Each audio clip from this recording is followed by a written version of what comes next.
Olá, que alegria mais uma vez estarmos juntos para ouvirmos a palavra de Deus. E Jesus disse: santifica-os na verdade, a tua palavra é a verdade. Eu e você precisamos nos render a essas verdades que Jesus traz. A palavra é a verdade, ela pode transformar a minha vida e a sua vida. Nada nesse mundo pode ser mais importante para cada um de nós do que a palavra. A palavra, ela é como se fosse as folhas da árvore da vida. Cada vez que eu me alimento da palavra, eu estou comendo uma porção que me dará condição de viver eternamente. Que maravilha! Então nós precisamos degustar, nós precisamos nos aprofundar na palavra para que ela possa transformar a nossa vida e dar-nos a cada dia uma vitalidade espiritual para vivermos a esperança real por meio de Cristo Jesus da eternidade. Nós vamos conversar de um assunto tão brilhante hoje, um assunto importante para nossas vidas. Por isso nós vamos orar para que o Espírito Santo nos ilumine nesse instante. Vamos orar. Amado Deus, querido Pai, estamos na Tua presença e queremos pedir que o Santo e Bom Espírito nos ilumine. Sem Ti nada somos, Pai.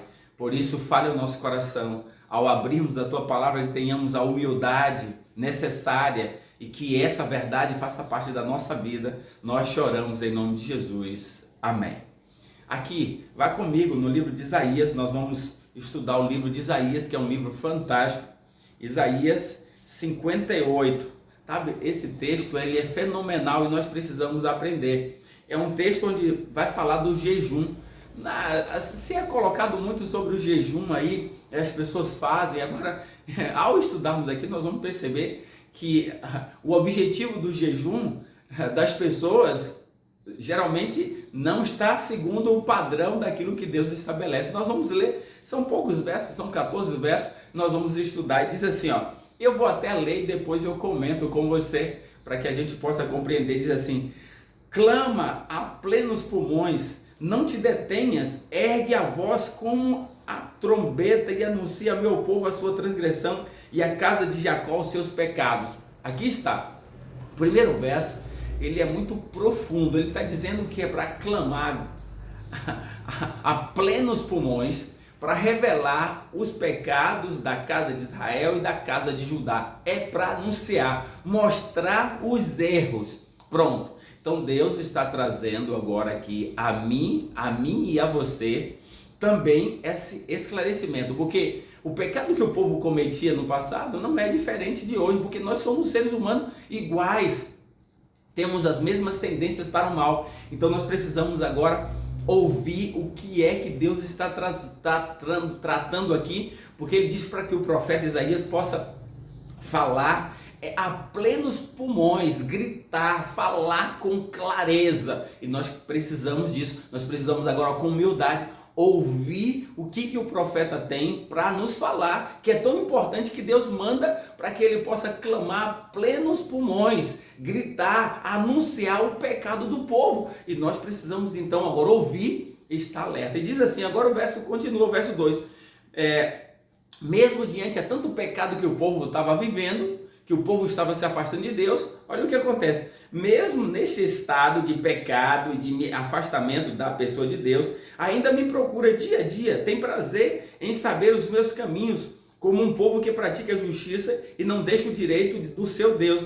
Perguntam-me pelos direitos da justiça, tem prazer em chegar-se a Deus. Ou seja, o povo chega a Deus dia a dia, faz os serviços religiosos, vão à igreja, mas continuam no pecado. Isso não tem importância para Deus, isso não vale nada. Nós precisamos fazer a vontade de Deus, mas a cada dia nos afastar do pecado. O pecado é um mal que afronta a natureza de Deus. Então nós precisamos abandonar o pecado. Não basta só ir à igreja, não basta só dizer que é crente, não basta só dizer que crê em Deus, mas continuar no pecado, isso é terrível. Deus não aceita. Aí o verso 3 continua, dizendo, eles me procuram, porque jejuamos nós e tu não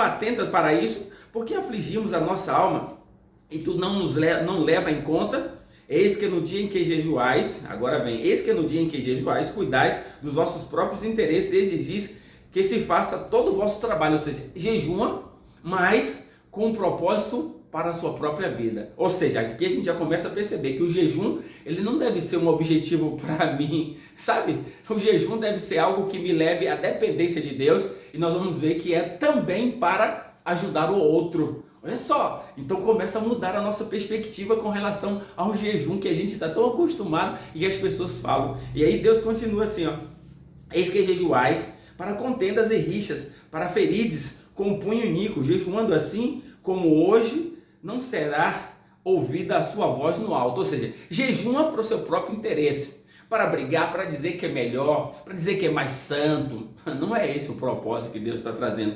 Seria esse o jejum que escolhi? Que o homem um dia aflige a sua alma, incline a sua cabeça como junco e estenda debaixo de si um pano, saco e cinza?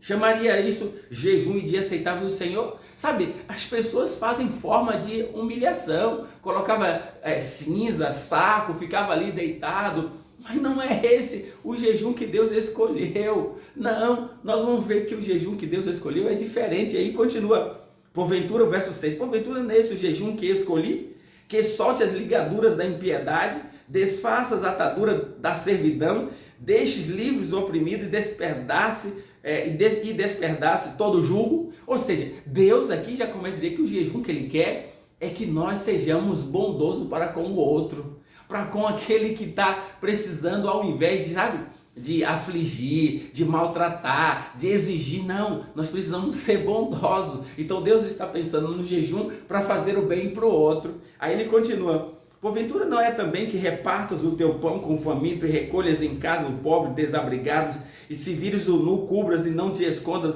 do teu semelhante? Então romperá a tua luz como a alva, e a tua cura brotará sem detência, a tua justiça irá diante de ti, a glória do Senhor será a tua retaguarda. Ou seja, Deus está dizendo, então é para deixar de fazer o mal para o outro, e ao deixar de fazer o mal ao outro, vai fazer o contrário, vai fazer o bem, repartir o pão com o faminto, recolher em casa aqueles que estão abandonados, ajudar o próximo. Então é deixar de fazer o mal e fazer o bem. Esse é o jejum que Deus espera para mim e para você. E muitas vezes as pessoas não têm essa compreensão.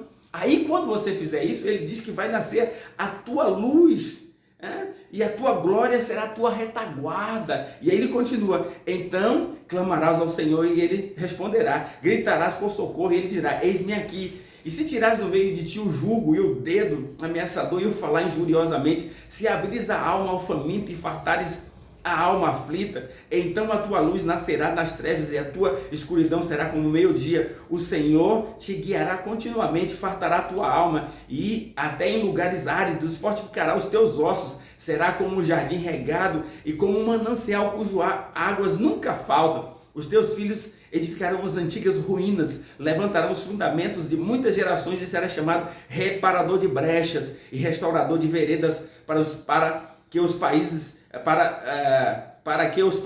tornem habitável. Agora o verso 13 e a conclusão mais importante: se desviares do teu pé de profanar o sábado e de cuidar dos teus próprios interesses no meu santo dia, se chamares ao sábado deleitoso e santo dia do Senhor, digno de honra, e o honrares, não seguindo os teus caminhos, nem pretendendo fazer a tua própria vontade, nem falando palavras vãs, então te deleitarás no Senhor, e eu te farei cavalgar sobre os altos da terra, e te sustentarei com a herança do teu pai Jacó, de Jacó teu pai, porque a boca do Senhor disse. Ou seja, quem disse isso aqui foi o Senhor. Então nós precisamos entender. Então o jejum que Deus espera que eu faça, e é isso, é deixar de fazer o mal ao outro e fazer o bem.